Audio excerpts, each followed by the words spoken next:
Rádio Brasil Espírita pertence ao primeiro sistema de comunicação espírita do estado de Alagoas. Nova Fraternidade. Acesse www.radiobrasilespírita.com.br.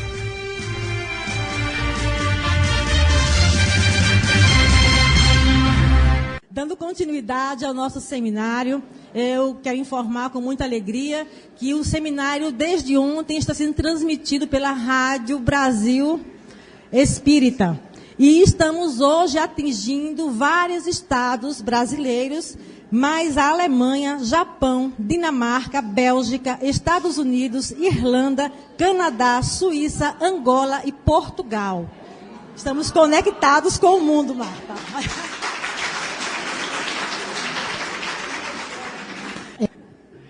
Você está recolhendo? Vocês podem ir perguntando, se alguém, porque às vezes uma pergunta, eu vou fechar aqui. Pode fechar aqui mesmo? Pode fechar?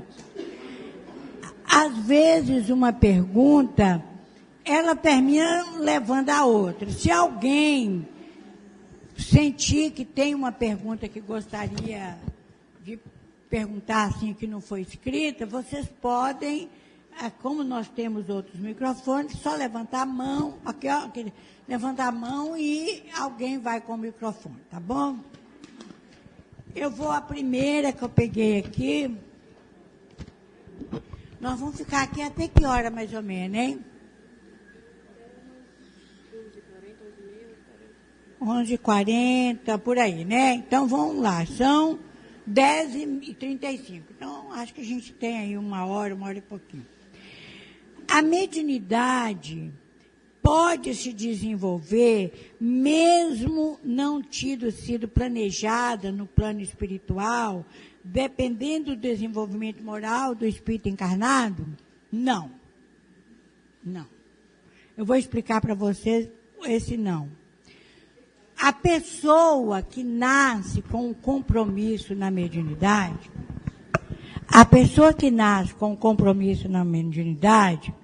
é não para quem vem com compromisso na mediunidade. Isso foi programado antes. Veja bem, a pessoa que vai vir, isso está muito bem explicado lá naquele livro, o segundo livro da série André Luiz, Os Mensageiros. Naquele centro dos mensageiros que ele prepara a reencarnação. Uma pessoa que vem, que renasce no compromisso da mediunidade, ela tem alterações, ela tem que ter alterações no corpo físico. Por exemplo, ela vai ver o que a maioria das pessoas não vê. Ela vai ter percepções que a maioria das pessoas não tem. Certo? Então, eles fazem algumas alterações no perispírito para aquela reencarnação, para que o perispírito, ao formar o corpo físico, isso passe para o corpo físico. Então, a pessoa que tem vidência, ela foi preparada o perispírito para que o corpo físico tenha uma sensibilidade, uma capacidade de ver além do que o normal das pessoas. Esse é não, quem tem compromisso. Agora, quem não tem um compromisso, uma tarefa, um trabalho na área da mediunidade, pode naturalmente ir desenvolvendo ao longo dos tempos da encarnação, das próximas encarnações, porque a mediunidade é uma faculdade psíquica do ser humano. Mas ela não vai ter, se a mediunidade dela é simples, está começando, vai ter uma intuição. A intuição todo mundo tem. Vai ter uma intuição. Agora, esse desenvolvimento vai acontecendo ao longo das encarnações. Então, a pessoa que não tem compromisso, que não vem com um trabalho específico, mesmo que seja um trabalho humilde, pequeno, ela não tem condições de desenvolver aqui de uma hora para outra. Ela pode ir começando, à medida que vai estudando, à medida que vai ficando mais velha, mais madura, vai ficando mais reflexiva, uma pessoa mais ponderada, então ela começa a ter percepções. Mas isso não desenvolve ao ponto de ser caracterizado como uma mediunidade produtiva. é como e Kardec chama, Ivone também chama, de mediunidade produtiva, de ter uma produção mediúnica. Isso é um episódio aqui, outro acolá, uma coisa assim. Tem que ter alguém para ir pegando aí. Botando aí. A outra aqui. O que fazer quando o médium, colaborador da casa espírita, sai atropelando as atividades, pois participa ao mesmo tempo de muitas atividades? Olha, é uma pessoa que precisa ser conversada com ela. Às vezes não é uma pessoa má. Em geral não é. Não é uma pessoa má. É imatura. Apenas imatura. Então, tem que falar com ela que na casa espírita tem que ter tarefa para todo mundo. Todo mundo tem condições de fazer uma tarefa. E para ela focalizar, ela pode até fazer 1, 2 tarefas, mas para ela se focalizar mais, essa pessoa focalizar mais naquilo para a qual ela poderá estar mais preparada. É uma questão, às vezes, até... Olha, gente, às vezes não é nem questão de maturidade. Às vezes é questão de educação. Educação recebida em casa, a pessoa que fala, não deixa, o outro está falando, atropela o outro. É uma questão que a pessoa vai aprendendo a se educar. Então, é bom com o dirigente da casa espírita, do grupo, converse com ela, foca mais no seu trabalho. Porque tem gente que quer fazer tudo na casa espírita. Isso está errado, isso não está certo. Ela é focar em 1, 2 atividades. Por exemplo, a pessoa que é dialogador no grupo mediúnico, uma boa atividade para ele é fazer o atendimento pelo diálogo, porque não deixa de ser uma extensão do trabalho. Se ele é médio de psicofonia, é bom fazer um trabalho de assistência social, espiritual, para sentir a necessidade do próximo, para na hora com o espírito comunicando, ele também sentir, aí vai. Mas não precisa fazer todas as coisas. Pode fazer uma palestra ocasional, uma coisa, mas não tudo. Nós temos que dar trabalho para outros também. Diante da complexidade que envolve o problema dos médiuns obsediados e o cuidado e atenção na avaliação das mensagens transmitidas por via mediúnica, no que se refere à qualificação do espírito comunicante, conforme está sendo transmitido nesse seminário, o que dizer da prática do atendimento fraterno realizado de maneira mediúnica ostensiva? Gente, isso é uma questão que já deveríamos ter superado isso. Antigamente, mas muito antigamente mesmo, quando não havia tanto estudo, assim, de uma maneira coletiva, o estudo era feito, aí isso acontecia porque as pessoas estavam desinformadas. Mas hoje em dia, no século XXI, 15 anos, 16 anos já do século XXI, e todas as casas espíritas estudam, uns fazem estudo mais aprofundados, outros variados estudos, outros não. A criança estuda, o jovem estuda, o adulto estuda. Não se justifica, primeiro, porque nenhum livro aconselha isso. Livro sério, nenhum aconselha. Ele está fazendo um trabalho de atendimento espiritual. Ele vai auxiliar, ele vai dar um conforto moral. A primeira coisa é que vai falar pouco e ouvir mais. O atendimento espiritual, pelo diálogo fraterno, é um tipo de trabalho que ele vai ouvir mais. Deixar o outro desabafar. Contar suas mazelas, aí ele vai, naquele momento que está ouvindo, que está prestando atenção, vai envolvê-lo com as suas energias salutares, está fazendo uma prece mentalmente. Não vai resolver o problema da pessoa. O médium, a pessoa que está fazendo um atendimento fraterno, espiritual, ou que está transmitindo um passe mediunizado, é uma pessoa que está totalmente por fora da prática espírita. Está totalmente desinformado. Não leu um livro sério, ou se leu, resolveu criar um sistema próprio. Então, isso já é suspeito. Por quê? A pessoa que está recebendo um atendimento, ela vem para receber um apoio moral. Ela não não veio, é como antigamente as pessoas não iam para os ledores de sorte, até a própria codificação fala dos ledores, lemão, tarô, carta, baralho, essas coisas. Aqui na Bahia tem os búzios, no Rio de Janeiro também. Isso é uma prática mais anímica do que mediúnica. E os espíritos que se envolvem são espíritos mais simples, de pouco adiantamento. O espírito sério vai querer, porque ele sabe que a pessoa precisa passar pelas provações. A pessoa tem que desenvolver o seu livre-arbítrio para aprender a fazer escolhas mais certas. Então, o médium, a pessoa que vai fazer um atendimento e transmite um espírito, eu vou dizer uma coisa para vocês. Não é um espírito superior, nem é um espírito esclarecido que está transmitindo. E acredito que seja mais anímico, mais do própria pessoa do que propriamente de uma entidade. Porque, veja bem, vamos ver aqui essa casa espírita aqui, a Federação Espírita de Alagoas. Tem proteção espiritual. Tem entidades elevadas que garante não só a segurança do espaço físico, energético, os fluidos magnéticos, mas entidades que não vão deixar esses desordeiros do plano espiritual entrar aqui. Nem todas as entidades do mundo espiritual, por exemplo, num seminário como esse, é um seminário simples, ninguém está falando de nenhuma novidade. Nem todas as entidades, e muitas entidades têm que ficar do lado de fora. Muitas entidades têm que ficar nas regiões espirituais, onde eles estão, aí eles colocam equipamento. Nós não fazemos aqui no mundo atual, no nosso plano físico, teleconferências. Nós estamos aqui, estamos vendo uma coisa que está acontecendo na China, nos Estados Unidos, que for lugar. Televisão. Pelo computador, pela internet. Tem espírito que não tem condições de estar aqui. Alguns são até trabalhadores.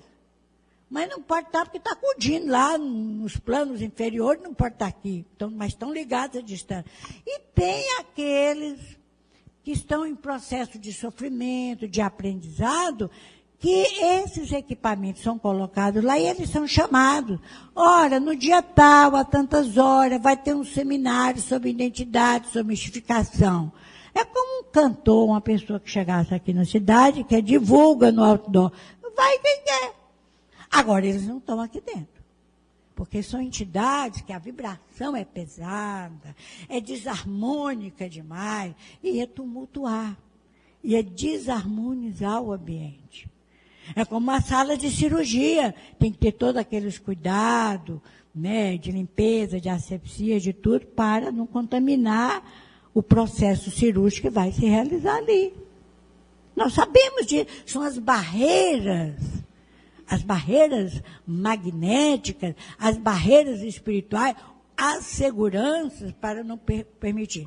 Então, o médium, uma pessoa que vai fazer um atendimento espiritual, além de ser uma coisa que pode até assustar a pessoa que foi buscar, porque às vezes a pessoa que for buscar o auxílio, é uma pessoa que tem conhecimento espírita, mas pode ser que não seja.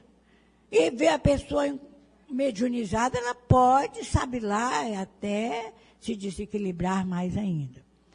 Outra coisa é o passe também. Muita gente dá passe mediunizado. Mas por que dá passe mediunizado?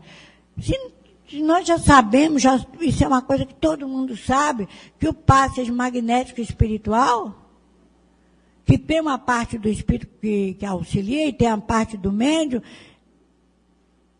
Se hoje a gente nem está fazendo mais trajeitos, nem nada, então essa questão da pessoa realizar uma tarefa espírita que não seja o lugar de receber espírito, transmitir mensagem, no grupo mediúnico a porta fechada. Por isso que os espíritos falam que é a porta fechada e pessoas preparadas para receber. Não assim, um atendimento fraterno, é uma coisa muito aberta. Então, a doutrina espírita não recomenda, e se alguém faz isso, é bom reavaliar, porque está entrando por um caminho, está lidando com espíritos inferiores.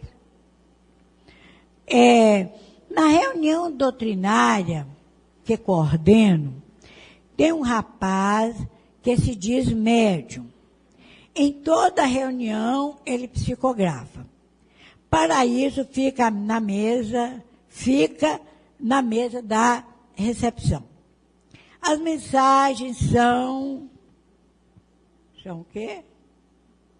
Repetitivas, simples, muito comuns. Isso está me incomodando, pois não sabemos a real intenção. Penso em conversar com ele e orientá-lo a dizer isso. Como é que é? Orientá-lo a fazer isso em lugar apropriado. Veja bem, lá no livro dos médiuns, quando fala dos médiuns, naquele livro que fala dos médiuns, Kardec usa uma expressão tão interessante, que ele fala que muitos médiuns, no início da prática mediúnica, é muito repetitivo, eles escrevem coisas assim, e que depois aquele deve ser jogado fora. Você vê que o próprio Emmanuel, com relação ao Chico recebeu durante 5 anos. Depois de 5 anos treinando a psicografia, e olha que o Chico era um funcionário, não é um médico comum como nós. O Chico falou, Emmanuel, o que eu faço com isso? Ele falou, literalmente, joga tudo fora. Você estava treinando, exercitando. Kardec fala. Ele fala que é um auxiliar de escrita, que a pessoa é como um auxiliar de escrita, está treinando caligrafia. Você lembra que a gente treinava caligrafia quando estava na escola? Estava treinando.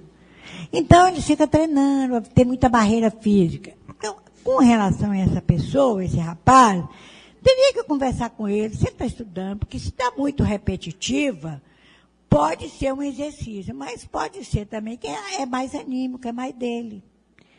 Mas não tem escritores que escrevem normalmente, nós escrevemos, então tem que avaliá-lo, conversar com ele, para ver se a mediunidade cresce. Porque se a mediunidade não crescer, não tem finalidade. Ela tem que desenvolver, como a gente usa a palavra desenvolver.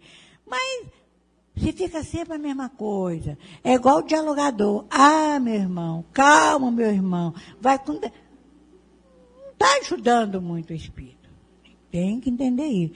Então, é preciso avaliar quantos anos, quanto tempo ele já está nesse processo. Está na hora de jogar. Agora você já treinou bem, agora vamos, de verdade, ser médium. Para ver se ele vai produzir. Se não produzir, então, Kardec, inclusive, fala, Kardec é bem taxativo. Ele diz o seguinte, que depois de alguns meses, não anos não, se a pessoa não mudou, fala com ele que ele pode desistir da psicografia. Porque realmente, se a pessoa tem um compromisso na área da mediunidade, ela vai se manifestar. Tem jeito, ela vai. Agora, se tem meses que a pessoa está naquilo ali, então, fala com ele, olha, eu vou tentar outra prática, ou outra atividade espírita, você pode até continuar no grupo, mas vou fazer outra atividade, outra coisa, porque isso aí não é médio produtivo, não está produzindo nada. Tá? Então, a orientação é essa. Eu conheci uma pessoa que tinha muita vontade de ser médium psicólogo. Ela é uma excelente trabalhadora nossa lá na FEB, é monitora do ESG, mas ela tinha uma vontade muito grande de ser psicóloga. Por que ela tinha vontade de ser psicóloga? Porque de vez em quando ela recebia poesias, mas ela falava, é minha, da minha cabeça.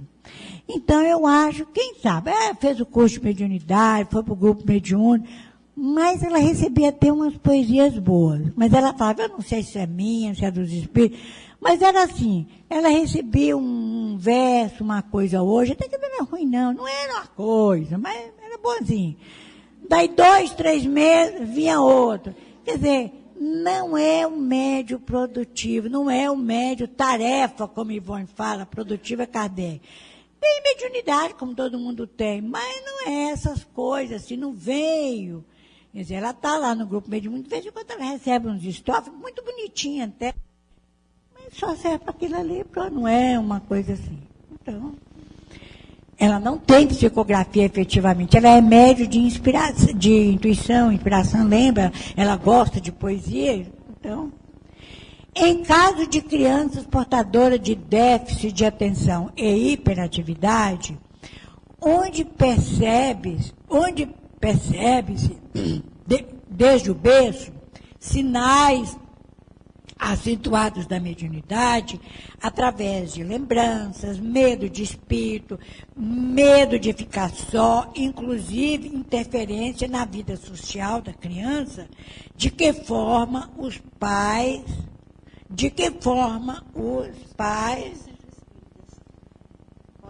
e o centro espírita pode auxiliar. Pois é, essa é uma questão bem atual. Acho que ela está falando alguma coisa lá. Está levantando a mão. Que foi? Ah, para entregar, tá. Pega lá, Letícia. Então, o que acontece? Nós estamos realmente hoje, parece, nós vamos fazer um trabalho de pesquisa para confirmar isso. Ou não. Mas parece que nós estamos tendo crianças que estão nascendo com mediunidade, crianças com déficit de atenção, que vivem no mundo isolado dele, ou com hiperatividade, ou é uma síndrome. E temos crianças também que declaradamente têm, se não tem problema mediúnico, tem problema de influência espiritual. Eu fui uma criança com mediunidade desde muito jovem. A minha felicidade, a minha sorte foi que eu nasci numa família espírita, meus pais espíritas. Eu sou a 6ª de 9. Então, todo mundo lá em casa já sabia de mediunidade, de espiritismo, então todo mundo dava palpite, inclusive meus irmãos. Então, foi fácil. Porque teve uma fase que foi muito difícil na minha vida. E além de eu ter uma mediunidade, que eu sabia de coisa, que eu percebia coisa, eu era sonâmbula. A minha mãe morava lá na roça, lá no interior, não tinha perigo nenhum. Naquela época não tinha, hoje pode ser que tenha. A minha mãe dormia com a chave da casa debaixo do travesseiro, porque ela tinha medo dela dormir, muitos filhos que ela tinha, e fora os primos que moravam lá, que vinham da roça. Deu dela de não acordar e eu saí porta fora pela rua sonâmbula. Então você vê, eu fui uma criança, uma jovem, todo mundo ia para a casa dos meus avós, eu geralmente, na casa dos avós eu podia ir, mas na casa dos tios não podia dormir. Tem uma fase na adolescência, quem quer dormir fora, quer dormir na casa do tio, do amigo, não podia, por causa disso. Mas eu fui bem trabalhada isso, mas a maioria não é. Eu sei que eu cansei, eu me lembro, assim, memórias muito remotas, eu acordar, eu estava deitado ou no colo da minha mãe, e meu pai me dando passe, fazendo prece. Cansei. Eu me lembro da minha infância, quantas vezes, quando eu via, eu acordava, quer dizer, eu voltava do sonambulismo, eu estava no colo da minha mãe, eu deitada, e ele dando passe. Eu tenho uma irmã, ela é 1 ano e meio mais nova do que eu, e quando nós éramos crianças e jovens, uma casa com tanto filho, todo mundo, não dá para cada um ter um quarto, então a gente dividiu o quarto. E nessa minha irmã, a Maria José, o dia que ela fez 15 anos, ela fez um pedido inusitado de presente, ela fez um pedido, um presente para meus pais. Que ela queria dormir no quarto com qualquer pessoa, até com meus irmãos, mas não queria dormir comigo. Que ela não queria presente, que ela não queria festa, que ela não queria nada. Ela só queria dormir. Porque eu assustei ela muitas vezes. Eu acordava, ela falou, você acordava, ficava sentada com os olhos abertos. Ela disse que saía de cócoras e aí fugia. Então, mas tinha muito amor. Eu acho que o maior auxílio que pode ser dado é o amor. Meu pai tinha muito conhecimento espírita, mas minha mãe não. Meus irmãos davam só palpite. Eu sabia menos. Mas havia muito amor. Eu me sentia protegida. A verdade, quando eu olho para trás, qual é o sentimento que mais me toca? Eu me sentia totalmente protegida. Ali eu estava bem. Podia vir o que pudesse vir, eu estava protegida. Então, a criança que tem déficit de atenção, a criança que tem hiperatividade, não vão levar para o médico. Tem casos que precisam tomar medicamento. Gente, tem caso que precisa. Vamos fazer uma boa avaliação. Um profissional sério, que não vai ficar 2 minutos, 15 minutos já receitar. Vamos utilizar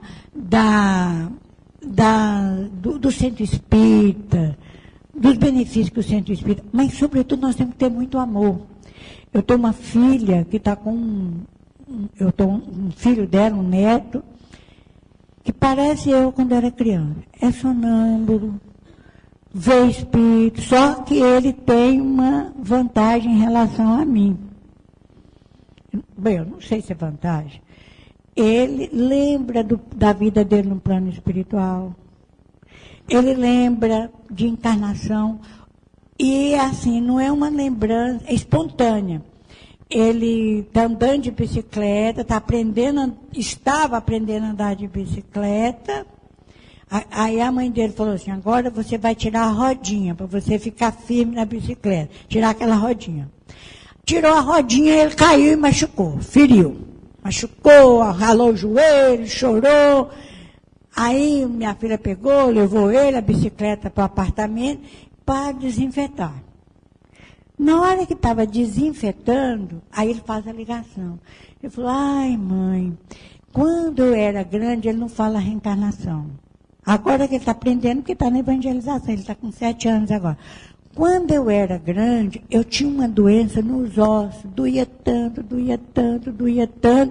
e eu morri disso. Mas ele fala assim, como se estivesse falando. Uma vez ele estava lá em casa, passando as férias, ele tinha 5 anos de idade, e eu fiz mandioca frita. Vocês falam macaxeira aqui, né? Macaxeira frita. É uma comida que o mineiro gosta muito, mandioca frita.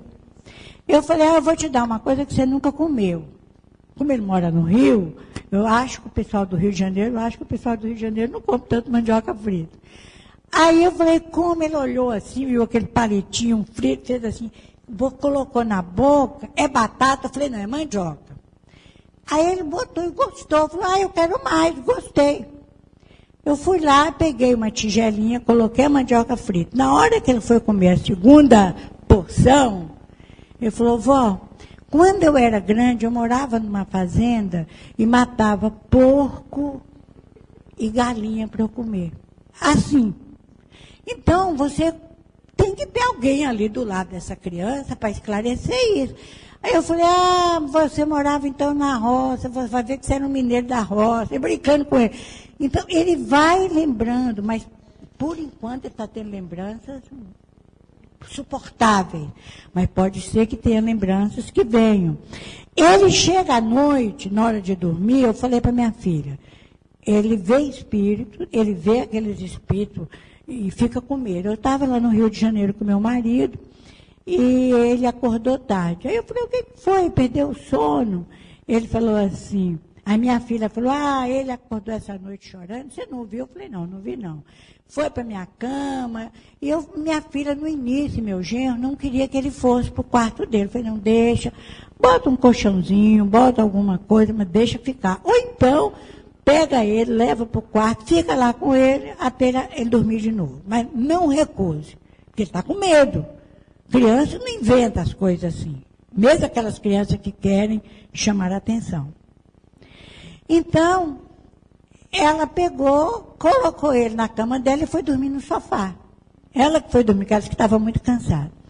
Aí ele contando para meu marido, porque o meu marido falou, mas como é que foi? O que você viu? Eu não sei, eles eram maus, eles chegaram assim, falando que ia fazer maldade comigo, é espírito mau. Aí eu olhei para ele e falei assim, aí eu fiquei com medo, eu fui para o quarto, eu fui procurar minha mãe e meu pai. Aí eu falei assim, Alessandro, o nome dele é Alessandro, você vê espírito bom? Isso foi no ano passado, ele tinha 6 anos. Eu vejo espírito bom. Eu vejo espírito muito bom, sim. Eu falei, eles aparecem para você de noite, assim também? Aparece, eu vejo ele. Eu falei, e você não tem medo dele? Não, ele é espírito bom, eu não tenho medo dele. Eu falei assim, eu fiquei curiosa, aí já é a minha investigação. Como é que você diferencia um espírito que é bom de um que é mau? O mal você tem medo, o bom você não tem medo. Como é que você sabe que um é bom e outro é mau? Que é o que Kardec propõe. Eu perguntei isso para ele no ano passado, ele falou para mim, vó, mas isso é muito fácil, o espírito bom brilha. Olha a resposta que ele deu. O espírito bom brilha. Quer dizer, brilhou ele lá na cabeça dele, no aprendizado que ele teve. Ele sabe que é um espírito que emite luz, nós chamamos espírito de luz, né? É um espírito que tem bondade, a irradiação é elevada. Então, nós vamos lidar com esse. É um problema. A minha filha ganhava muito bem, trabalhava numa multinacional, está em casa. Em vez de levar, porque o médico receitou, ele é super ativo, tem hora que você fica até tonta. O médico receitou remédio, fez tudo, eu falei, não vai receitar não. Ele tem mediunidade, você vai ficar em casa, o seu marido sustenta a casa, depois, quando ele ficar maior, você volta a trabalhar. Então, o que eu acho é o seguinte, que a criança, com mediunidade ou sem mediunidade, a criança com hiperatividade, com déficit de atenção ou não, ela tem que ter a referência no lar dela como lugar, um porto de segurança. Se a criança tem dúvidas sobre isso, ela fica nas mãos de uma pessoa, e pode até ser uma pessoa boa para cuidar, mas não tem um esclarecimento, não tem uma afetividade. Ou se vai numa escola, a escola é muito boa, mas que poderá. Então, eu acho que nós temos que repensar isso e transmitir a essa criança, os pais, o centro espírita, amor, segurança, que ela pode contar que nós estamos ali dispostos a ficar e caminhar junto. A criança tem que sentir isso, e não é só por palavras, é por ações. Uma pergunta correlacionada, e a dislexia e o autismo? Você já estudou se tem relação com a mediunidade? Olha, gente, tudo pode ter ou não relação com a mediunidade, porque uma é a faculdade psíquica. O autismo, inclusive tem um filme muito bom sobre autismo, e tem um livro do Hermínio Miranda, que fala sobre autismo, que vale a pena ler. Acontece o seguinte, são espíritos que vêm com esse tipo de dificuldade, de desafio, e é um desafio maior para nós, os pais, a família. Porque depois vai chegar um momento que eles vão conseguir caminhar por conta própria. Mas nessa fase infantil, nós temos que dar mais atenção. Se nós não temos uma condição que possa abrir mão do emprego, por exemplo, a vida está muito cara, está muito difícil, quem sabe uma avó, mas tem que ser alguém que dê afetividade. Porque o básico aí, gente, é a afetividade. Essas coisas, obsessão, tudo isso ameniza ou se cura com o processo do amor, da afetividade. Então, a criança, às vezes, precisa, ela fica... Você já pensou uma criança... Outro dia eu estava refletindo sobre aquela criança que foi assassinada lá no Rio Grande do Sul pela madrasta e pelo pai, ou foi pelo padrasto, acho que foi a madrasta. A criança chegou aí na rua pedir auxílio. Você já pensou essa criança, o desespero na cabecinha dela, depois foi assassinada. A mãe, hoje está descobrindo que a mãe, o marido teria assassinado a própria mãe. Você já pensou o sofrimento dessa criança, que depois terminou sendo assassinada também? Que ambiente que ela vivia? Ela chegou a pedir na rua, pedir pessoas para auxiliar. Então, eu acho que nós estamos vivendo uma época, não é só de grande turbulência, de perturbação, mas uma época de grande desamor.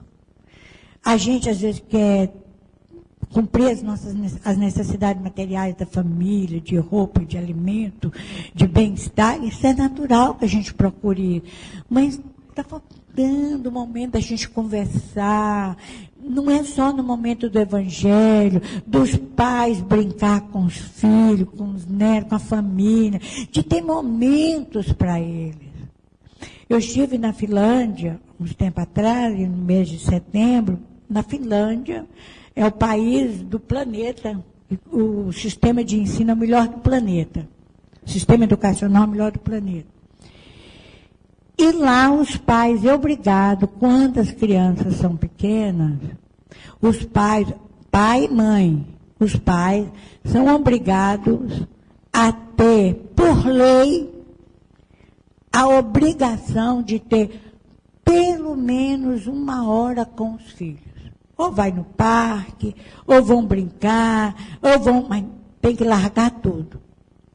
Então as crianças crescem, tem um momento que pode o pai trabalhar, pode a mãe trabalhar fora, mas tem que ter pelo menos 1 hora. Eu fiquei na casa de um finlandês, casada com uma brasileira do Espírito Santo, e aí meu marido estava comigo, aí o Peca, que era o finlandês, falava assim, Luiz, falava, meu marido, vamos sair, que eu vou sair com o Gabriel agora para a gente passear. Ficava 1 hora e meia, ia para o parque. É obrigado por lei, porque a criança precisa da ligação afetiva. Ela precisa saber que ela tem alguém que, em uma situação de grande sofrimento, ela sabe com quem contar. Eu acho que está faltando isso para nós. Então, a dislexia e o autismo são provações que vêm, que se tiver relacionada a mediunidade, se a pessoa autista ou dislexo tiver uma influência espiritual, aí mais, né, o Einstein, por exemplo, Alberto Einstein é disléxico. Hoje isso não é nem problema, nem um autista é problema. Mas por quê? A base de tudo isso é a afetividade, é o amor. Nós não precisamos, as nossas crianças, às vezes, estão perdendo a infância dela, porque nós estamos mais preocupados em priorizar as coisas do mundo, as coisas materiais, em detrimento dessa parte emocional, afetiva. Nós precisamos amar mais, ter momentos mais, não um momento no final de semana, trabalha a semana inteira, chega no final de semana, qualquer coisa que a criança fala, está irritada. Eu vejo pessoas lá, por exemplo, em São Paulo, no Rio de Janeiro, que a pessoa sai 6 horas para pegar a condução, para ir para o trabalho, os filhos estão dormindo. Chegam à noite, 8 horas, 9 horas, por causa do trânsito, os filhos estão dormindo. Não vê os filhos. Não vê os filhos. E no final de semana estão tão esgotados, estão tão cansados, se a criança não pode brincar, não pode rir, não pode falar alto, que fica todo mundo irritado. Nós temos que rever esse nosso processo aí. O que dizer do médium que participa de reuniões mediúnicas e ainda brinca os 3 dias de carnaval? Ai, meu Deus do céu.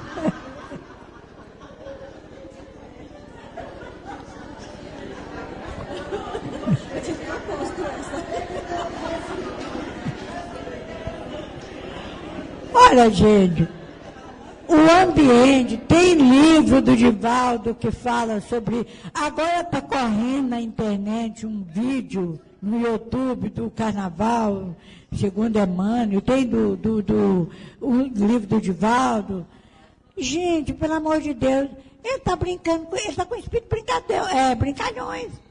Quer dizer, ou ele tem que fazer uma opção na vida. O Carnaval é um ambiente de bebidas, de sexo, de drogas, que hoje, na minha época, nem era lança-perfume, que depois descobriu o que era. Mas era uma coisa muito ingênua. Hoje tem droga, tem sexo, é um ambiente de baixo nível espiritual.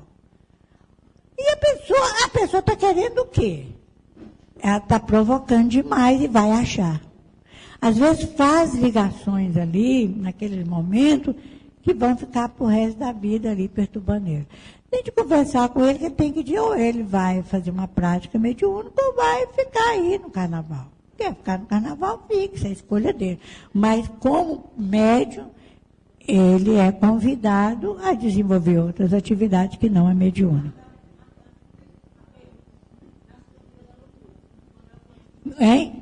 Ah, ela lembrou num livro, Nas Fronteiras da Loucura. O Manuel Filomeno Miranda fala inteirinho sobre isso. Agora está um vídeo, toda hora que você liga nas redes sociais, aparece sobre o carnaval, acho que é segundo Emmanuel falando sobre o carnaval. Se o médium não tem esse esclarecimento, ele tem que largar o trabalho mediúnico, gente, mas isso é óbvio. É óbvio, não dá para as duas coisas, não dá.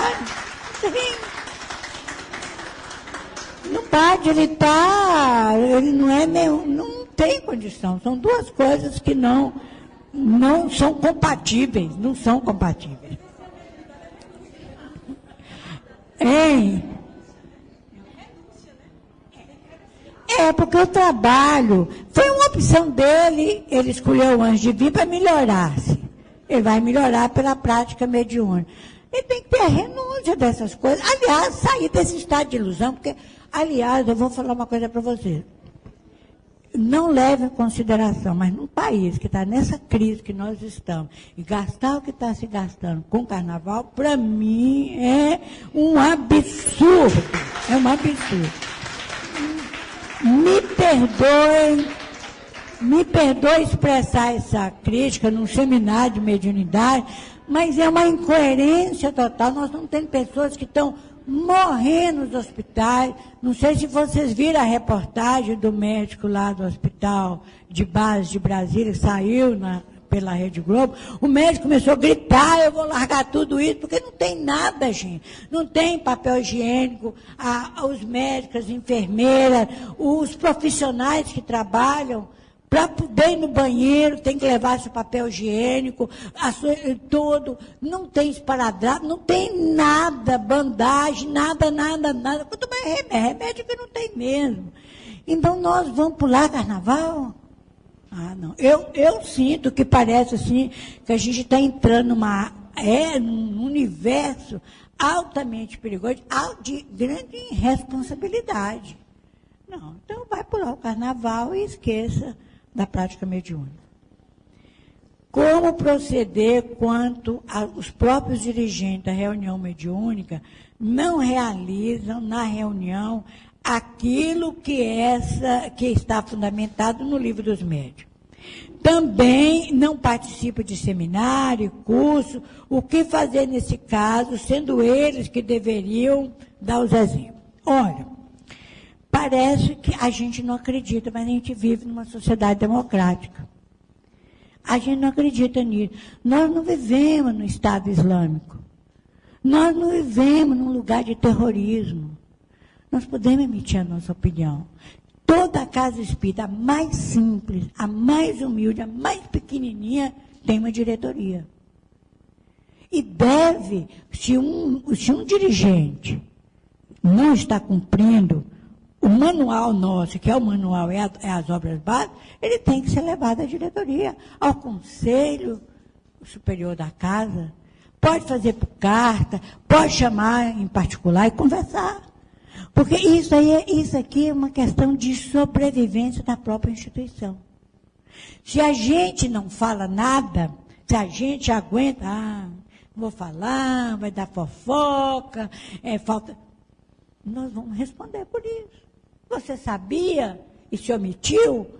Então, nós temos os meios para chegar ao presidente. Eu quero marcar uma conversa com o senhor, eu, 2, 3, do grupo.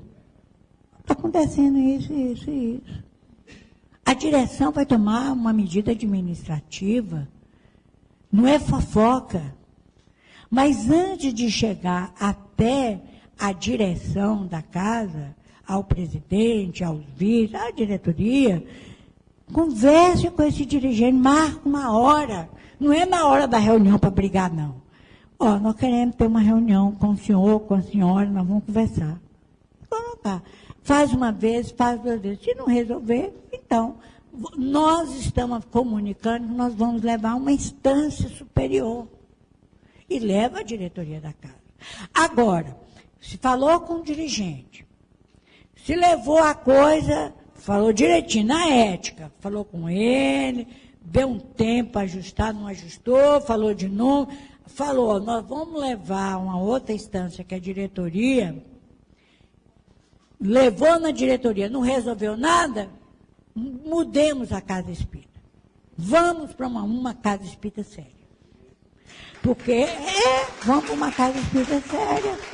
Porque nós, gente, nós não podemos, aliás, poder a gente pode, mas nós não devemos compartilhar o erro.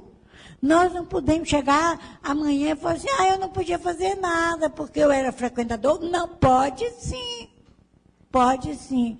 Se fez várias tentativas, sem intriga, sem fofoca, sem desmedir, como manda o figurino, fez direitinho, não resolveu, eu vou fazer uma opção para uma casa espírita que me dê um pouco de segurança. Isso é uma decisão própria. A gente tem que começar a agir desse jeito, porque tem soluções para isso. E falar, eu estou saindo por isso, porque não resolveu o problema. Ou a gente faz o que é ensinado, ou não faz, ou cai fora.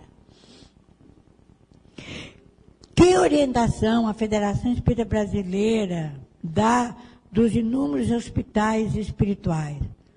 Hospitais está entre aspas, hospital espiritual que eu não entendi. Hein?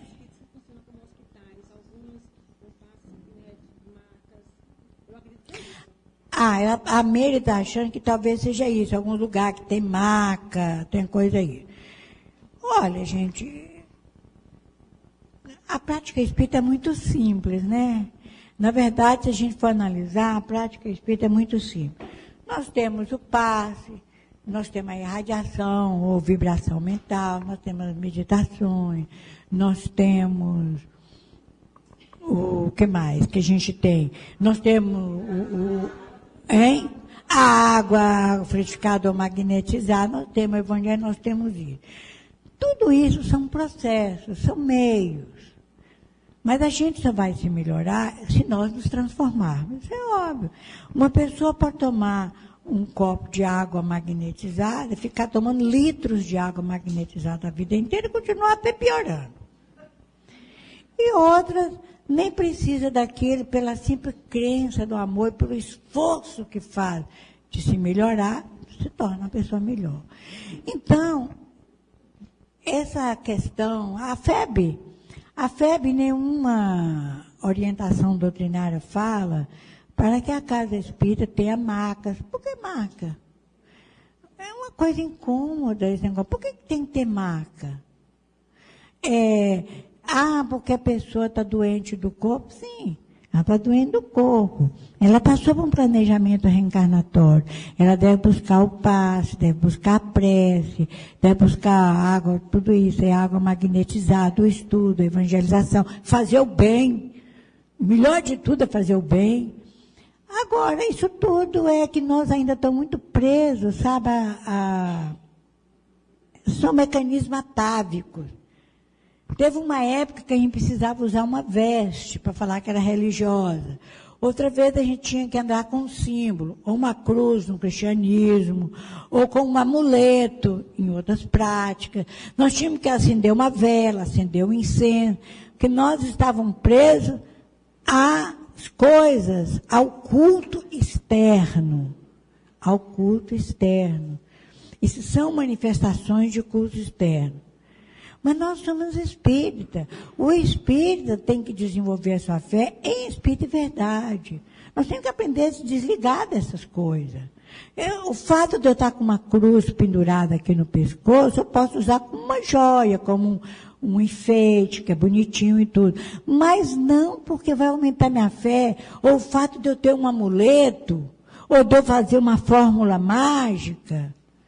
Tenho que aprender a trabalhar essas coisas. Então, quando eu chego, eu já fui em casas espíritas, que para tomar passe, tinha que subir numa maca, tinha que tirar o sapato. Aliás, ficou um ambiente muito desagradável, porque geralmente é um ambiente pequeno, é uma sala, né? Você põe aquele tanto de maca, tira o sapato, fica aquele cheiro de chulé, fica, né? As pessoas vêm sempre. Você vai no hospital, você vai fazer uma consulta médica, é descartável, joga fora aquilo depois, ou então, aí vem casa espírita, não, você leva o seu lençol. Gente, nós precisamos disso para receber um passe, para me curar de uma doença. Eu vou curar a doença se naquela encarnação tiver prevista a minha cura. Eu vou pelo esforço do bem.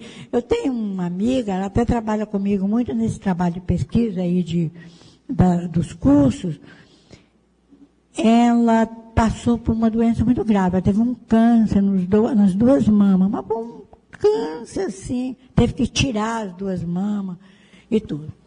Ela nunca tomou um passe nesses grupos assim. Ela ia fazer a pré. Eu confio em Deus. Se Deus quiser me provar por essa doença e eu vou desencarnar, eu vou desencarnar. Mas a gente encontrava com ela já carequinha, já tinha tomado quimioterapia, tudo assim. Nunca perdeu a crença em Deus, no amor de Deus, que estava dando oportunidade para ela demonstrar a fé dela. Já tem uns 6 ou 7 anos que ela teve alta, né? Não teve mais a doença. Mas é um exemplo. Uma vez ela era, naquela época, participante do EAD. E encontrei com ela no supermercado, que nós moramos mais ou menos perto. Eu falei com ela assim, vai lá. Tinha dia que ela passava, vai, quando você não tiver, você vai lá. Todo mundo da sua turma vai gostar. Ela chegou um dia lá no grupo, um lenço aqui na cabeça. Aí depois todo mundo abraçando, beijando. Ela falou, vocês querem saber de uma coisa? Esse lenço está esquentando muito minha cabeça. E tirou. Todo mundo bateu palma, abraçou. Quer dizer, a pessoa se superou. Então, gente, eu acho que isso aí é culto externo. É culto externo. E parece-me que a Associação Médica, não é a Associação Médica Espírita, não. A Associação Médica, de uma maneira geral, não está aprovando muito essas coisas. Está entrando em alguns locais, em algumas casas espíritas, com práticas contrárias à prática médica. A gente tem que tomar cuidado com essas coisas. Vamos fazer do espiritismo uma coisa bem simples. Né? Não é bem assim. Quando o médium não admite que está passando por processo obsessivo, qual a atitude que o dirigente deve tomar? Se o médium não admite, é porque ele já está num processo mais adiantado. Se ele não admite, é a mesma coisa. Não quer, não está convencido. Então, falando, vou te afastar da reunião mediúnica. Você vai ficar um tempo fora, vamos levar para o estudo, vamos refletir, nada com grosseria, com fraternidade. Mas você está com esse problema, nós estamos detectando. Vamos dar um tempo para você refletir, para você estudar. E depois você volta. Se não melhorar, não vai voltar. Nós estamos à sua disposição, para uma prece, para um par, mas o dirigente, se ele sabe que a pessoa está com processo obsessivo e não auxilia, não afasta a pessoa do trabalho, ele é corresponsável por aquilo ali, pelos resultados. Marta, como proceder com o médium que só recebe comunicações turbulentas, desacato, sentimento de vingança, e que observa a sala mediúnica sempre num ambiente doentio?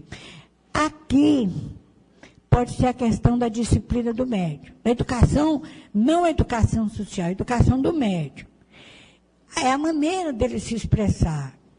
Então, talvez ele precise começar a trabalhar uma linguagem mais tranquila, que você pode falar a coisa mais grave na classe. Começar a falar. Porque o ambiente mediúnico, a sala da reunião mediúnico, esse sim é um hospital. Esse funciona como a região do hospital, porque ali é um ambiente de bem-estar, não é um ambiente doentio. Tem doentes, mas a maioria que está presente ali não são enfermos, como um hospital. Nem só enfermos tem lá, tem também os que estão ali para auxiliar os enfermos. Então, é conversar com esse médico uma vez, 2 vezes, pedir para ele vir em seminário, para ele começar a mudar a linguagem dele. Porque, às vezes, na verdade, não é que ele está sob uma obsessão, é a maneira dele falar, o jeitão de falar. Para ele começar a mudar, modular. Esse é o desenvolvimento anímico dele, da própria maneira dele se colocar. Igual a gente, a pessoa que tem uma mediunidade de psicografia, todo médium psicógrafo que se preze, ele começa a estudar o português. Porque ele quer caprichar para escrever melhor, para facilitar o trabalho dos espíritos. Geralmente o psicólogo que estuda, faz os cursos do Senai, do SESI, não sei de quê, do SESC, de português. Eu mesmo fiz curso de português lá pelo SESC. Eu vou ganhar uns pontos aqui com a minha antiga coordenadora da mediunidade, viu? Gente, falando da questão da educação dos médiuns, a FEB lançou Mediunidade de Estudo e Prática. É um estudo que realmente ele é revolucionário, no sentido de que nós podemos despertar para as nossas consciências como médiuns realmente. Nós estamos executando aqui na Federação esse estudo e os nossos estudantes estão tomando uma nova consciência da grande responsabilidade mediúnica. Inclusive a coordenação de educação mediúnica estará a partir de março, não é isso, Vânia? Março, William Crookes, está a implantação do MEP na primeira região, né? Então, todas as regiões vão receber esse seminário de implantação do MEP, com as explicações de como é o MEP, o pensamento, o crescimento, o desenvolvimento. Ele nos ensina, desde a primeira aula, já a trabalhar como estar numa reunião mediúnica. Qual o meu papel na reunião mediúnica, né? Então, eu falo assim porque ela compilou todo o trabalho, né, Marta, com as equipes da mediunidade do Brasil inteiro. É um trabalho coletivo e vale a pena, porque é algo que está revolucionando as mentes, no sentido de construção de uma mediunidade muito mais serena, vamos dizer assim. Eu acrescento a isso, que a informação que a Mary deu, eu organizei o trabalho, mas é um trabalho que durou 4 anos, né? Foi feito com a participação de todas as federativas do Brasil. Teve uns que participaram mais, outros que participaram, mas todos deram uma contribuição, ou ajudando a escrever, ou ajudando a indicação de uma pesquisa, ou revisando, mas todos, é um trabalho coletivo. É o primeiro trabalho do movimento espírita, assim, de estudo regular, coletivamente, e nós agora estamos fazendo com o ESG. O ESG está sendo revisado, vai demorar mais, mas também estão fazendo do mesmo jeito. Bom, aqui tem uma pergunta assim: qual a sugestão da FEB às casas espíritas e às federativas para que hoje o maior cuidado com os livros que são vendidos em nossas bancas, né? Nossas livrarias. A FEB fala indiretamente sempre nos artigos, nas palestras, nos livros, nessas obras, nesses estudos, mas há momentos mais específicos que não é a FEB que orienta, é o trabalho conjunto com a federativa, nas reuniões do Conselho Federativo Nacional, das comissões regionais. E nós, inclusive, agora, em toda a comissão regional, desde o ano passado, desde os encontros com os presidentes federativos, nós estamos abordando muito a questão do livro. Porque o que acontece? Nós temos muitas federativas no Brasil que têm editora. Então, as federativas e as casas espíritas, elas não têm um recurso, ela não tem independência financeira, as dificuldades são muito grandes. Então, o que está acontecendo? Está aparecendo muito livro que não são de boa qualidade doutrinária, então, mas vende.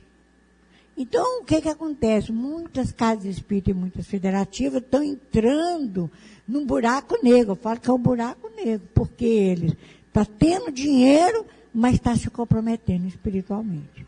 Então, é melhor fazer um trabalho mais humilde, mais sério, mas há uma proposta na FEB da gente começar a trabalhar de uma maneira que possa beneficiar o movimento espírita. O presidente da FEB está com essa proposta, está sendo trabalhada desde o ano passado, para que a Casa Espírita não fique refém desses médios, dessas pessoas que possam publicar qualquer livro e eles, para poder ter o dinheiro, para pagar as contas, pagar a luz, pagar a água, essa coisa toda. Mas é nas reuniões do Conselho Federativo e, sobretudo, das comissões regionais. Gostaria de saber se é possível alguém que nunca estudou mediunidade ser capaz de visualizar cenas do passado este distante em outras épocas. Acontece em momentos inesperados sem motivo aparente. Pode. Porque a mediunidade não é um privilégio espírita, e muito menos a lembrança. Eu mesmo já conheci pessoas que não são espíritas e que lembravam. De vez em quando vinha, só que geralmente essas pessoas, por não ter informação espírita, dá outros nomes, ou fala que é uma alucinação, ou fala que não está bem, ou se é ligado a uma outra religião, tem lá os termos da religião. Mas pode acontecer, porque como faculdade psíquica, e como uma lembrança de uma experiência passada, ela independe da pessoa até ser médium. Eu recordar o meu passado, eu posso nem ter uma mediunidade ostensiva. Tem um livro, geralmente eu comprei na Livraria Cultura, mas vocês podem até procurar na internet, que é um psiquiatra, ele era canadense, de nacionalidade canadense, e naturalizou americano. Ele revolucionou a psiquiatria nos Estados Unidos, chamado Ian Stevenson. Ian Stevenson. Tem alguns livros dele que foram traduzidos para o português. Eu comprei 3 livros dele. E um dos livros, ele trabalha com pessoas, com crianças, com jovens ou com adultos, que lembram espontaneamente de vidas passadas. Então, é um livro assim, não é um livro para o público comum, de uma maneira geral, não é um livro gostoso de ler, não é agradável, porque é um livro de base científica. Ele era psiquiatra, e ele falava, eu não sou espírita, eu não sou religioso, eu sou psiquiatra. Ele era o chefe da psiquiatria da Universidade da Virgínia. Ele desencarnou, mas ele era um homem que ele trabalhou a vida inteira nisso. Tem relatos interessantíssimos, pessoas comuns. Ele viajou para a Irlanda, ele viajou para a Europa, casos de reencarnação na Europa, ele viajou para todo canto. E Stevenson, ele nunca foi filiado a nenhuma corrente espiritualista nem espírita. Ele falava, eu sou psiquiatra, mas ele analisava e ele publicou como trabalho científico. Aquele outro livro também, 20 casos prováveis de reencarnações, é um livro. Então, ali você vai ver, são livros da ciência, mas não são livros que são pessoas que não são médios, ou às vezes algum deles eram, mas não médio espírita. Então, isso pode existir. Caso o médio filtre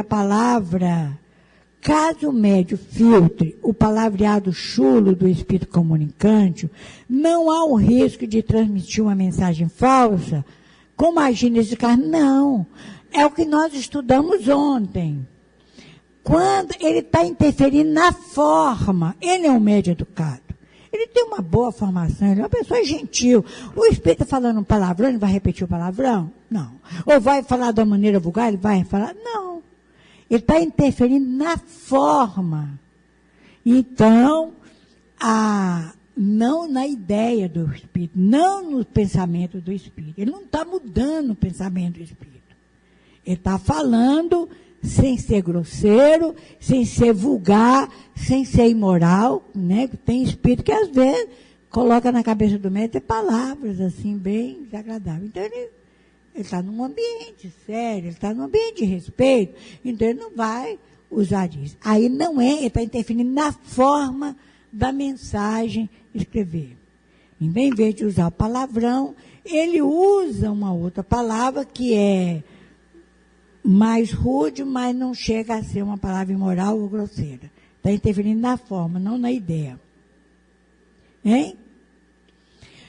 A reunião mediúnica tem como objetivo só a comunicação com os espíritos, o diálogo? Só não, mas é praticamente isso, porque veja bem, o que é uma reunião mediúnica? É uma espécie de laboratório. Porque, na verdade, a gente está recebendo influenciando os espíritos 24 horas por dia. No trânsito, no clube, na praia, em casa, toda hora a gente está influenciando e sendo influenciado. Toda hora ele está captando. Agora, naquele dia da semana, naquele horário, nós vamos fazer uma espécie de um laboratório. Naqueles dias, os espíritos orientadores daquela casa espírita, daquele grupo mediúnico, trazem entidades e nos oferecem lições coisas que nós precisamos aprender. Não significa que a comunicação que está ocorrendo nessa sala aqui seja a mesma na sala ali do lado. Porque são lições diferentes. Mas o que, na verdade, aquilo ali é um laboratório. É um laboratório, o plano espiritual fez um trabalho muito bem organizado, nós estamos nos compreendendo, vêm os benfeitores espirituais. Às vezes nós temos grupos que têm poucos médios, tem um médio só. Às vezes a reunião, o tempo da reunião, ele fica mais em prece, em vibrações, em radiação, não exatamente comunicação.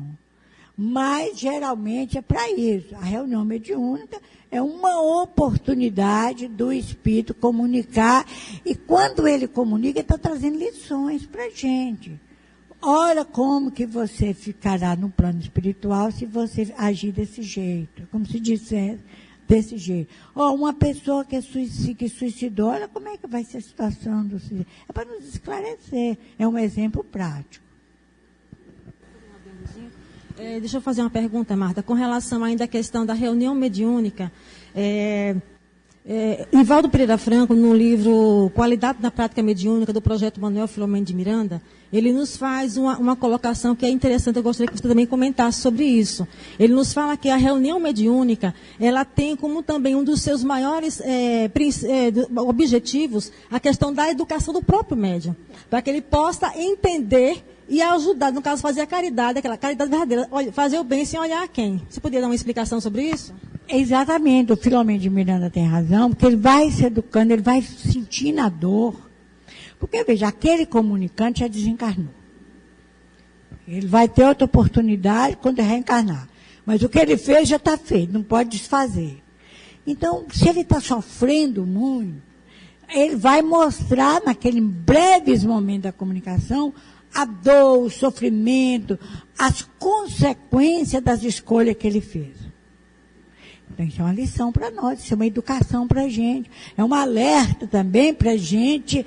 Olha, eu não posso enveredar por esse caminho, eu não posso enveredar por aquele. Eu tenho que ser mais prudente. Então, eu estou me educando, mas educando do ponto de vista moral e pelo conhecimento, pela experiência que eles estão nos trazendo. Às vezes, gente, eu fico assim triste quando eu ouço isso. Há quem transforma a reunião mediúnica só no fenômeno. Eu já vi reunião mediúnica, já fui convidada para ir até para avaliar, é o que eles chamam de choque anímico. Não há uma comunicação, o espírito dá um choque anímico, que às vezes, na chamada corrente magnética ou na apometria, o médium sai do corpo, vai atender no plano espiritual, não há um diálogo verdadeiramente, ou na corrente magnética, o espírito vai passando por uma corrente. É fenômeno anímico puro, e que a gente sabe que aquilo ali não é uma prática mediúnica, e eu fico triste porque a pessoa perdeu o verdadeiro sentido, esse sentido que Filomeno de Miranda e que os outros espíritos da mesma categoria fala, que é o processo de educação, de melhoria moral, ensinar a pessoa a ser boa, ensinar o bem. A pessoa vai ali, é um choque anímico, eu estou com um processo obsessivo, vou naquela reunião, o espírito passa em 20, em 10, em 15. Aconteceu recentemente em Manaus, ano passado, um encontro lá. Acredite, 1000 médiuns. Claro que não existe tanto médium dando sopa assim. O espírito passava por 1000 médios, segundo a teoria dele, quando chegar lá no médio número 1000, a obsessão deixava de existir. Isso é ingenuidade. A pessoa quer enganar a si mesma. Olha, a pessoa está querendo enganar a si mesma. Uma pessoa entre nós, uma pessoa fala uma palavra grosseira com a gente fica chateada. Nossa, minha amiga. Porque a gente fica chateada, a gente supera, mas a gente fica magoada e a gente fica assim, né? Tratando a pessoa com cuidado, porque ela já magoou, ela já feriu, ela já traiu, ela já enganou. Agora imagine esses vingadores espirituais que têm ódio da gente, que nós acabamos com a vida deles. ou com a vida da família dele. Você acha que ele passar, ele incorporar e desincorporar, incorporar e desincorporar em 1000 médios, em 20, em 10, em 3... Gente, a obsessão é moral. Ele tem mágoa, ele tem raiva, ele não perdoa.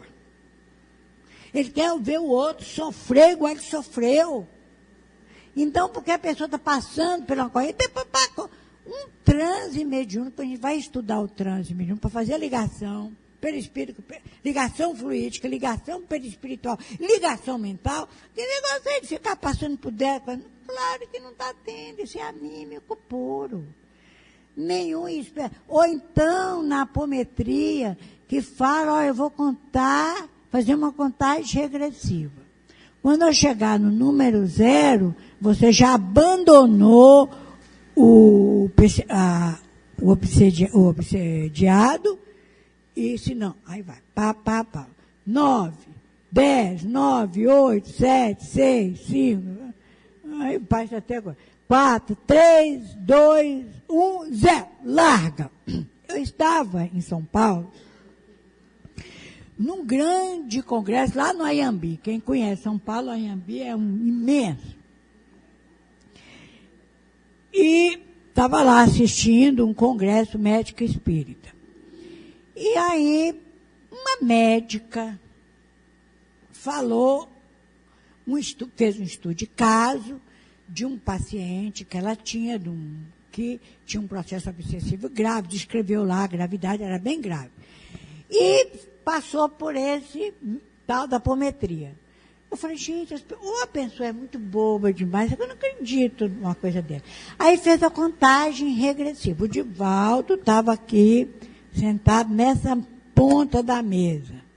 Porque quando acabasse aquele seminário ali, ele iria fazer a palestra de encerramento do evento. Estava lá sentadinho na ponta. Com a mão assim, estava desse jeito. Aí, e ela lá respondendo. E ela lá falando. E ele assim. E todo mundo na mesa. A Marlene Nobre estava lá e tal. Aí uma pessoa da Bahia não aguentou a explicação dela, que a pessoa com uma obsessão grave daquela. Já com efeitos físicos, de enfermidade e tudo, perturbação mental. E ela falar que fazia uma contagem regressiva e o que o obsessor deixava, uma pessoa levantou lá no meio daquela Anhembi, que fez assim, gritou, e falou alto, eu sou da Bahia, você que é da Bahia, porque ele falou. Aí deram o microfone para ele. O Divaldo assim. Aí eu estava lá do auditório. Aí ele falou assim, não, a senhora me perdoa. Eu quero interromper a senhora, porque a senhora está falando uma coisa que é muito séria. E eu quero fazer uma pergunta para a senhora. Como ele criou um certo tumulto ali, mas foi bom ele ter feito isso. Foi bom demais. Ele virou e falou assim, e se o espírito falar, continua obsediando? Continua obsediando.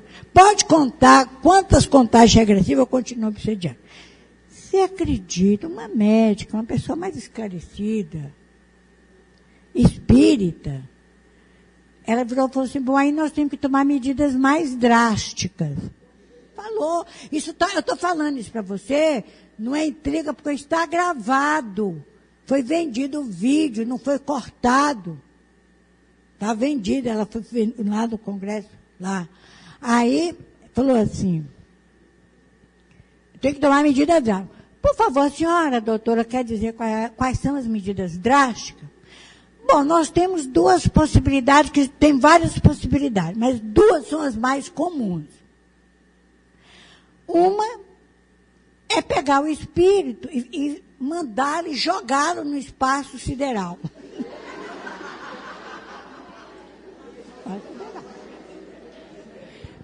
A reação do auditório foi essa, todo mundo riu. A outra possibilidade é jogar no magma da terra, no interior, as rochas líquidas, para lá. Nós vamos meio... Aí o moço lá da Bahia, até o baiano calou. E todo mundo riu. Aí falou, mas que negócio é esse? O senhor estava destruindo o perispírito? O Divaldo estava lá vendo assim.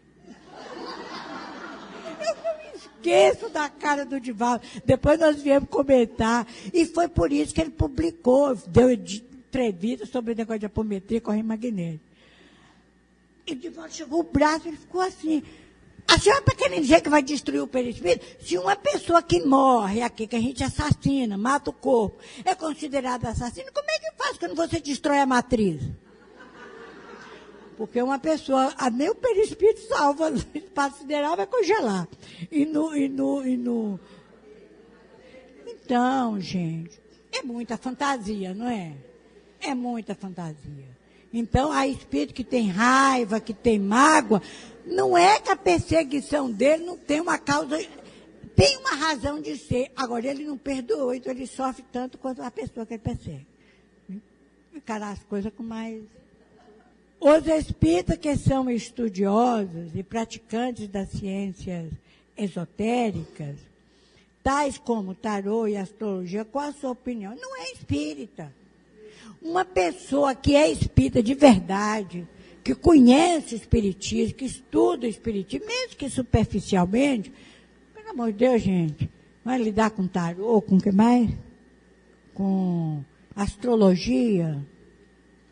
Então, não é espírita, né? É melhor botar a banca de... Hein? Tá. É melhor botar a banca de tarô nessas feiras ciganas, nesse negócio, e esquecer do espiritismo.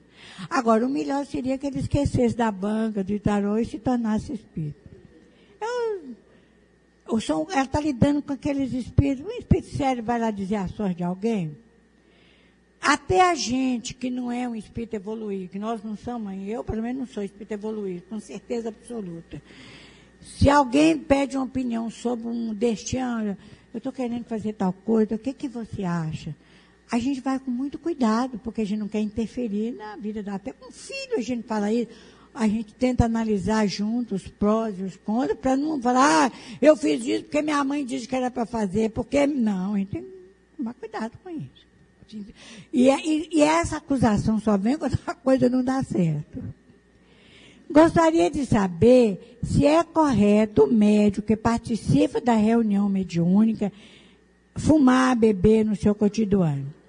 Quando isso influencia no trabalho mediúnico? Isso é admissível? Olha, gente, o André Luiz, lá no livro, acho que é Domínios, hoje está com minha memória boa, ele fala assim, que a pessoa socialmente, ela pode um dia beber um cálice de vinho, não tem nada mais, ela não é ficar alcoólatra. Agora, a pessoa que tem o fumo, todo mundo sabe, não tem uma pessoa nesse Brasil que não sabe que o fumo é um dos maiores envolvidos em câncer de pulmão. Todo mundo sabe disso. E o cara é médio. Que tipo de energia ele está dando para os espíritos? Não dá. O espírito é sofredor, chega lá perturbado, está sofrendo para caramba, em vez de receber um bom fluido, uma boa energia, aqueles fluidos viciantes, por que ele não deixa de fumar, caramba? Por que ele não deixa de beber? Eu conheci um médium, hoje ele está até desencarnado, se ele estiver me ouvindo, ele vai lembrar disso, que muitas vezes eu falei com ele, e depois ele deu uma comunicação, não no meu grupo, no grupo de outra pessoa e de outra casa espírita. E a pessoa me procurou porque ele citou meu nome, bem que a Marta me falava. Ele cuidava, ele era o responsável pelo DAS de uma casa espírita, trabalhava, ajudava e arranjava recursos. De onde a gente achava que não tinha recursos, ajudava aqueles pobres. Num lugar lá de Brasília, que esse miserável coitado que vivia debaixo da ponte, fez muita caridade nesse sentido de ajudar. Ele mesmo ia, ajudava a construir casa, aquelas coisas todas. Mas ele trabalhava no grupo mediúnico. Era médium. E ele, por que eu fiquei sabendo disso? Porque uma pessoa do grupo mediúnico dele me procurou e falou, você conhece fulano? Eu falei, eu conheço, nós trabalhamos juntos no hospital. Você não podia conversar com ele, porque no final de semana, no domingo principalmente, ele bebe cerveja o dia inteirinho. Faz churrasco. E agora a mulher dele, que era enfermeira, ele ela ainda é enfermeira. Ela pediu para a gente ajudar, porque ele agora está bebendo segunda, está bebendo terça. Eu falei com ele. Está pior. Está acabando. Eu vou falar mais alto. Aí ele começou a beber, ele não chegou a ficar alcoólatra, mas ele bebia, sim, bebia. E eu falei com ele, como nós trabalhávamos no mesmo ambiente, eu falava com ele, não bebe não faz isso, eu não quis dizer quem é a pessoa, não bebe. Falava, a mulher dele também trabalhava, era enfermeira.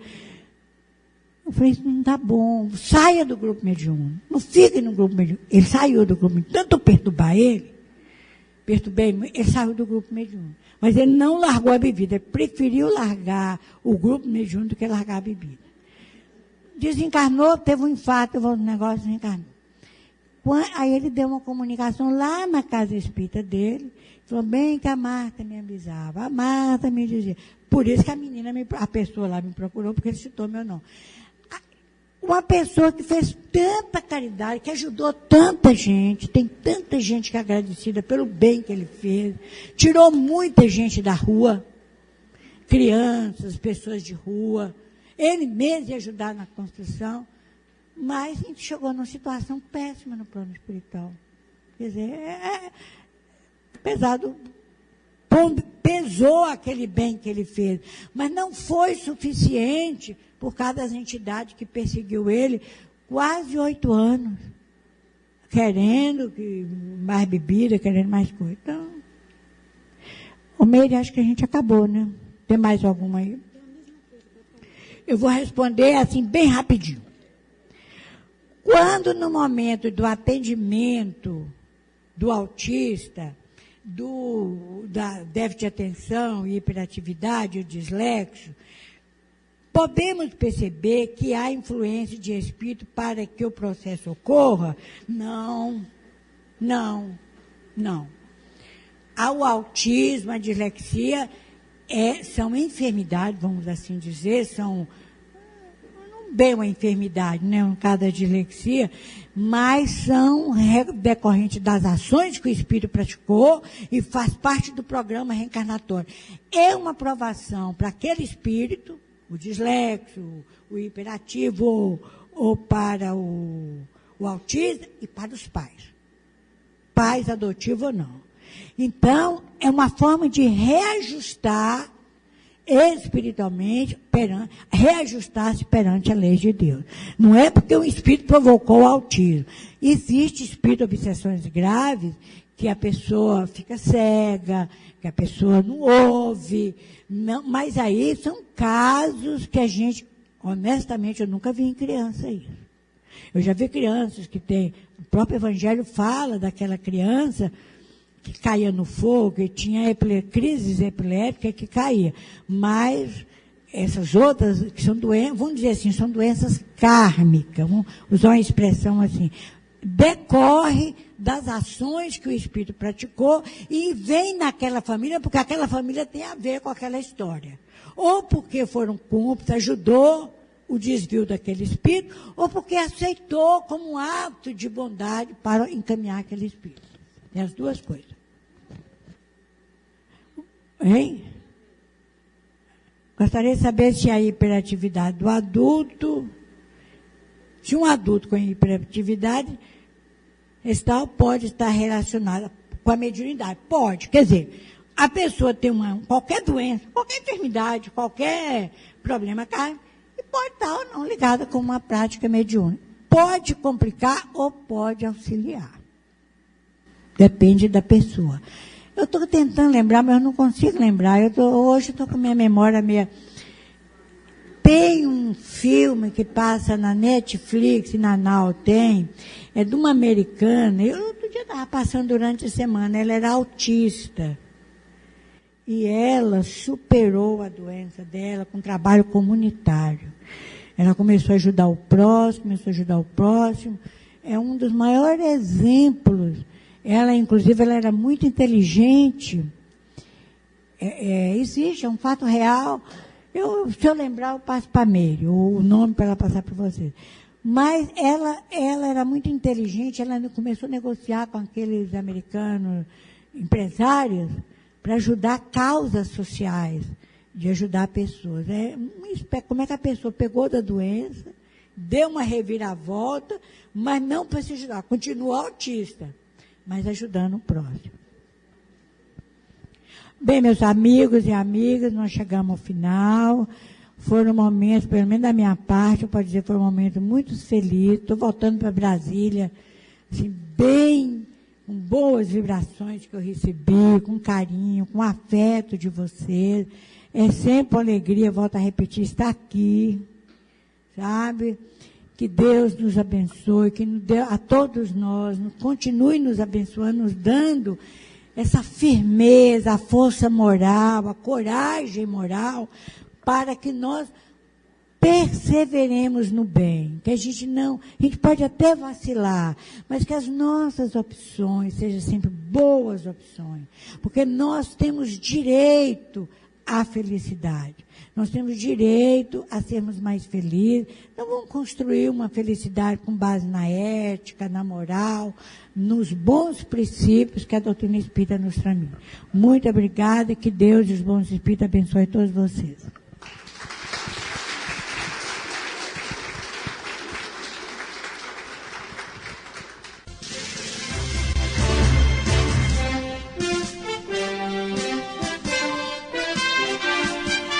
A Rádio Brasil Espírita pertence ao primeiro sistema de comunicação espírita do estado de Alagoas. Nova Fraternidade. Acesse www.radiobrasilespírita.com.br